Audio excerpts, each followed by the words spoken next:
Aviation கோர்ஸை வந்து இப்போ நிறைய பேர் வந்து சூஸ் பண்ணி படிக்கிறாங்க, நிறைய பேருக்கு விருப்பமான கோர்ஸாகவும் இருக்குது. அதில் வேலை வாய்ப்புகள் எப்படி இருக்கும் ஃப்யூச்சரில்? அதாவது ஏவியேஷனில் வந்து நம்ம பர்செட்டில் ஆஃபர் பண்ணக்கூடிய கோர்சஸ் வந்து BSc aviation, BBA airline airport management, then MBA airline airport management. So இந்த பிஎஸ்சி ஏவியேஷனுக்கு மட்டும் உங்களுக்கு 12th வந்து ஃபிசிக்ஸ் கெமிஸ்ட்ரி வந்து கம்பல்சரி வேணும். அது மாதிரி பிபிஏ ஏர்லைன் ஏர்போர்ட் மேனேஜ்மெண்ட்டுக்கு வந்து அவங்க 12th என்ன குரூப் எடுத்திருந்தாலுமே தாராளமாக படிக்கலாம்.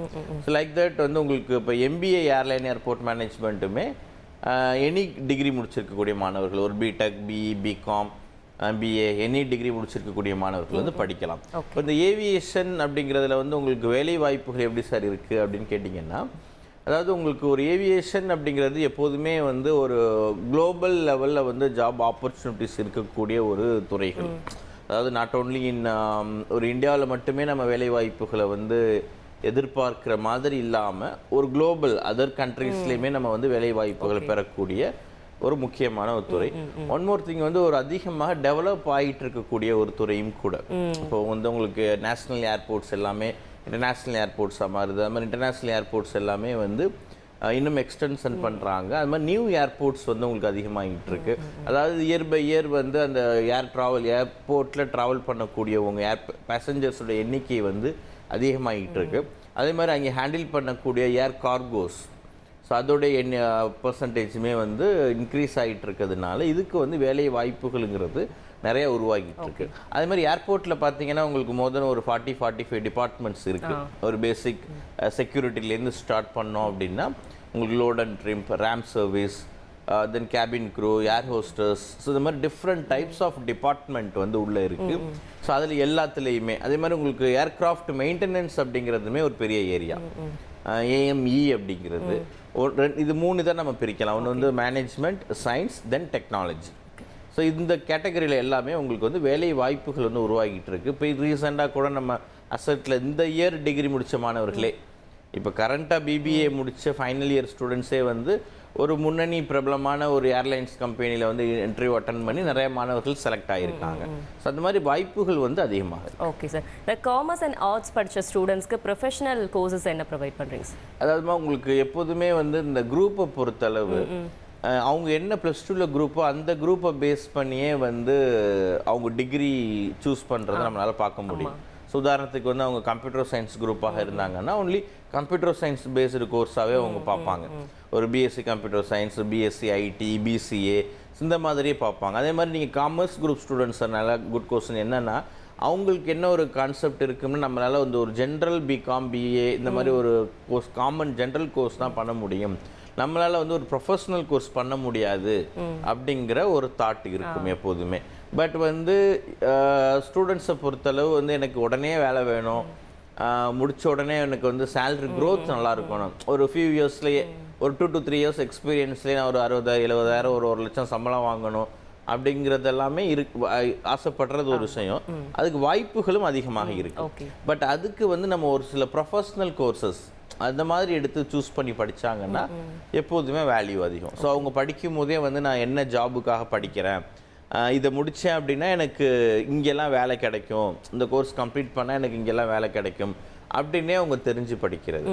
அப்போ இந்த காமர்ஸ் பேக்ரவுண்ட் ஸ்டூடெண்ட்ஸ் வந்து நான் ஒரு ஜென்ரல் பிகாம், பிஏ மட்டும் தான் பண்ண முடியும் அப்படிங்கிறது இல்லை. இப்போ நம்ம அசட்டில் ஆஃபர் பண்ணக்கூடிய கோர்ஸை பார்த்தீங்கன்னா பிபிஏல லாஜிஸ்டிக்ஸ் அண்ட் ஷிப்பிங் வந்து காமர்ஸ் குரூப் ஸ்டூடெண்ட்ஸ் எடுக்க முடியும். அது மாதிரி பிபிஏ ஏர்லைன் ஏர்போர்ட் மேனேஜ்மெண்ட் டிகிரியுமே வந்து காமர்ஸ் குரூப் ஸ்டூடெண்ட்ஸ் எடுக்க முடியும். அது மாதிரி பிஎஸ்சி இண்டஸ்ட்ரியல் சேஃப்டி மேனேஜ்மெண்ட்டுமே காமர்ஸ் குரூப் ஸ்டூடெண்ட்ஸ் எடுக்க முடியும். நீங்கள் ஒரு சில டிகிரிலாம் பார்த்தீங்கன்னா மேலே ஹையர் ஸ்டடீஸ் படித்தா தான் வேல்யூன்னு இருக்கும். ஃபார் எக்ஸாம்பிள் இப்போ வந்து பிசிஏ படித்தா எம்சிஏ படிக்கணும், பிபிஏன்னா திரும்ப எம்பிஏ படிக்கணும், ஒரு மாஸ்டர் படித்தா தான் வேல்யூன்னு இருக்கும். பட் இந்த மாதிரி இப்போ நம்ம ஆஃபர் பண்ணுற கோர்ஸ் எல்லாமே வந்து அவங்க படிக்கிற யூஜிக்கே வந்து ஜாப் கிடைக்கும். சார், இந்த லாஜிஸ்டிக்ஸ் அண்ட் ஷிப்பிங் பற்றி சொன்னீங்க, அந்த கோர்ஸோட டீட்டெயில்ஸ் கொஞ்சம் சொல்லுங்கள். அண்ட் அதுக்கு உள்ளூரில் வேலை வாய்ப்பு எப்படி இருக்கும் அண்ட் வெளிநாட்டிலையும் வேலை வாய்ப்பு எப்படி இருக்கும்? ஆக்சுவலாக உங்களுக்கு லாஜிஸ்டிக்ஸ் அண்ட் ஷிப்பிங் அப்படிங்கிறது வந்து மிகப்பெரிய துறை. அதாவது மிகப்பெரிய துறை அப்படின்னா 2 விஷயம் வந்து உங்களுக்கு நம்ம கம்பல்சரி வேணும். ஒன்று வந்து ப்ரொடக்ஷன், தென் வந்து டிரான்ஸ்போர்ட்டேஷன். இப்போ இந்த டிரான்ஸ்போர்ட்டேஷன் அப்படிங்கிறது என்னென்ன வேஸ்லலாம் நடக்குது அப்படின்னு கேட்டிங்கன்னா வந்து உங்களுக்கு ஏர்வே, ரயில்வே, சீவேஸ், தென் ரோட்வே. ஸோ இதில் முக்கியமாக ஒரு 90% ஆஃப் த மூமெண்ட் டிரான்ஸ்போர்ட்டேஷன் நடக்கிறது அப்படிங்கிறது வந்து சீவேஸில் தான் நடக்குது உங்களுக்கு. அதாவது உங்களுக்கு ஷிப்பிங் ரெலவெண்ட்டாக இருக்கக்கூடியது. ஸோ அதனால தான் என்னென்னா ஷிப்பிங் கம்பெனிஸ் வந்து அதிகமாக இருக்கும். அப்போ வந்து உங்களுக்கு இந்த எக்ஸ்போர்ட் இம்போர்ட் ரெலவெண்ட்டாக, தென் பிஸ்னஸ் ட்ரேடிங் இது கம்ப்ளீட்டாக படிக்கக்கூடியது. அதாவது நாட் ஓன்லி ஷிப்பிங் மட்டும் கிடையாது, then logistics, shipping relevant, then e-commerce, ஒரு multi modal transportation, customs procedure, customs law, இந்த மாதிரி சொல்லிக்கிட்டே போகலாம். நீங்கள் எந்த ஒரு இப்போ ஃபார் எக்ஸாம்பிள் வந்து நீங்கள் காமனாக ஒரு பிபிஏ எடுத்து படிக்கிறீங்க, இல்லை பிகாம் படிக்கிறீங்க அப்படின்னா அதில் வந்து ஒரு காமர்ஸு, ஹெச்ஆர், மார்க்கெட்டிங், தென் ஃபினான்ஸ், தென் வந்து ஒரு எக்கனாமிக்ஸ், இதை பற்றி நம்ம படிப்போம். ஸோ இந்த மாதிரி சப்ஜெக்ட்ஸ் அப்படிங்கிறது உங்களுக்கு இந்த பிபிஏ லாஜிஸ்டிக்ஸ்லேயுமே காமனாக இருக்கும். இதுலேயே நீங்கள் ஃபினான்ஸு, மார்க்கெட்டிங், ஹெச்ஆர், எக்கனாமிக்ஸ் இதெல்லாம் நம்ம படிப்போம். பட் இருந்தாலும் வந்து இந்த மாதிரி நிறைய ஒரு பிஸ்னஸ் மாடல் வந்து நம்ம நிறைய கற்றுப்போம். பிஸ்னஸ் மாடல் அப்படிங்கிறது என்னென்னா, இந்த மாதிரி என்ன லாஜிஸ்டிக்ஸ்னால் என்ன மாதிரி கம்பெனிஸ் இருக்குது, இது ரெலவெண்ட்டாக இருக்கக்கூடிய ஜாப் ஆப்பர்ச்சுனிட்டிஸ் அப்படிங்கிறது எல்லாமே வந்து இதில் கம்ப்ளீட்டாக வந்து இந்த பிபிஏயில் லாஜிஸ்டிக்ஸ் அண்ட் ஷிப்பிங் அப்படிங்கிறதுல இது பண்ணும். அதாவது ஒரு 12th முடித்த மாணவர்கள் 12th எந்த குரூப் எடுத்திருந்தாலுமே இந்த பிபிஏ லாஜிஸ்டிக்ஸ் அண்ட் ஷிப்பிங் வந்து எடுத்து பண்ண முடியும். பட் இது இன்னொரு விஷயம் முக்கியமாக நம்ம கவனிக்க வேண்டியது என்னென்னா, உங்களுக்கு ப்ராக்டிக்கலாக நிறையா கற்றுக்கிற மாதிரி, அதாவது நிறைய ஹேண்ட்ஸ் ஆன் ட்ரைனிங் த்ரூ நம்மளுடைய நாலேஜை வந்து டெவலப் பண்ணுறது. அதுக்கு என்னென்னா industrial visit, then on job training. So இந்த மாதிரி வந்து படிக்கும் போதே எந்த டிகிரி நம்ம நாலேஜை டெவலப் பண்ணுதோ அது கொஞ்சம் வந்து வேல்யூ அதிகமாக இருக்கும். ஸோ இந்த லாஜிஸ்டிக்ஸ் அண்ட் ஷிப்பிங் அப்படிங்கிறது எல்லாமே நீங்கள் ஒரு சர்டன் பீரியட் எக்ஸ்பீரியன்ஸ் ஆகிட்டீங்க அப்படின்னாலே நீங்களே வந்து ஒரு ஓன் பிஸ்னஸ் ஸ்டார்ட் பண்ணுற அளவுக்கு வந்து இதில் வாய்ப்புகள் அதிகமாக இருக்குது. அதே மாதிரி குளோபல் ஜாப் ஆப்பர்ச்சுனிட்டிஸ், இப்போ நீங்கள் துபாய் எடுத்துக்கிட்டிங்கன்னா லாஜிஸ்டிக்ஸோடைய ஹப்புன்னு சொல்லலாம். லைக் தட் வந்து சிங்கப்பூர் சொல்லலாம். இப்போ அசட்டில் முடித்த மாணவர்களே நிறையா மாணவர்கள் வந்து துபாயில் ஒர்க் பண்ணுறாங்க, சிங்கப்பூரில் ஒர்க் பண்ணுறாங்க, நல்ல ஹை சேலரியில் வந்து இந்த ஃபீல்டில் ஒர்க் பண்ணுறவங்க இருக்கிறாங்க. அதே மாதிரி நிறைய கேர்ள்ஸ் வந்து இந்த டிகிரி எடுத்து படிக்கக்கூடியது நம்மளால் பார்க்க முடியும். என்ன காரணம்னு கேட்டிங்கன்னா, கேர்ள்ஸை பொறுத்தளவு ஓரளவு டாக்குமெண்டேஷன் ஓரியன்ட், ஓரளவு ஆஃபீஸ்லேயே தான் ஜாப், ஆன் டேபிள் ஒர்க் அப்படிங்கிறதுனால இதுக்கு நிறைய கேர்ள்ஸ்க்கு வந்து இந்த ஃபீல்டில் ப்ரிஃபரன்ஸ் கொடுக்கக்கூடியதையும் நம்ம பார்க்க முடியும். ஓகே சார், இந்த நேரத்தில் நம்ம கூட ஒரு காலர் இணைஞ்சிருக்காங்க. சென்னையில இருந்து ஈஸ்வரி. ஈஸ்வரி, உங்களோட டவுட்டை நீங்கள் சார்கிட்ட கேட்கலாம். வணக்கம்மா, சொல்லுங்க. கேக்குதா சார்? எஸ்.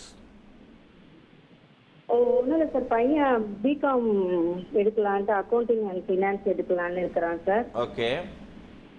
அதுக்கப்புறமாட்டிக்கு என்ன சார் பண்ண முடியும் அந்த குரூப் எடுத்ததுக்கு அப்புறமாட்டிக்கு? ஓகேம்மா, ஓகே. நீங்கள் ப்ரோக்ராம் தொடர்ந்து பாருங்கள், நான் சொல்கிறேன்.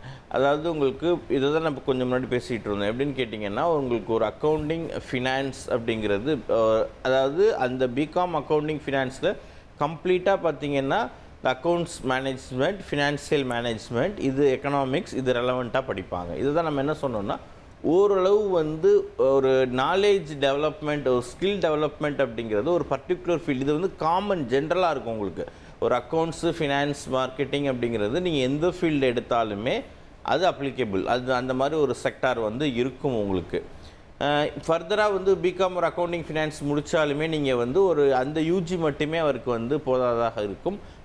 மேற்கொண்டு வந்து ஒரு எம்பிஏவில் வந்து நீங்கள் பண்ணணும். அப்போ எம்பிஏவுமே பிளான் பண்ணும்போது நிறைய மாணவர்கள் என்ன பண்ணுவாங்கன்னா, எம்பிஏ ஃபினான்ஸ், மார்க்கெட்டிங், ஹெச்ஆரே வந்து அகெயின் அவங்க பிளான் பண்ணக்கூடியதை நம்ம பார்ப்போம்.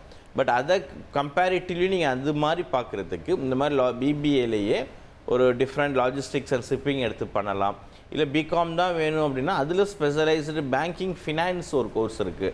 பேங்கிங் ஃபினான்ஸ் அப்படிங்கிறது கம்ப்ளீட்டாகவே ஒரு ஃபினான்சியல் மேனேஜ்மெண்ட்டை பற்றியும், தென் பேங்கிங் ரெலவெண்ட்டாக இருக்கக்கூடிய கம்ப்ளீட் ஒரு டிகிரி வந்து இருக்கும். ஸோ அந்த மாதிரி பண்ணும்போது நாளைக்கு ஒரு கவர்மெண்ட் எக்ஸாம் நீங்கள் எழுதி, இப்போது ஒரு பேங்க்கு கவர்மெண்ட் எக்ஸாம் எழுதுறீங்க அப்படின்னா அது வந்து உங்களுக்கு 100% யூஸ்ஃபுல்லாக இருக்கும்.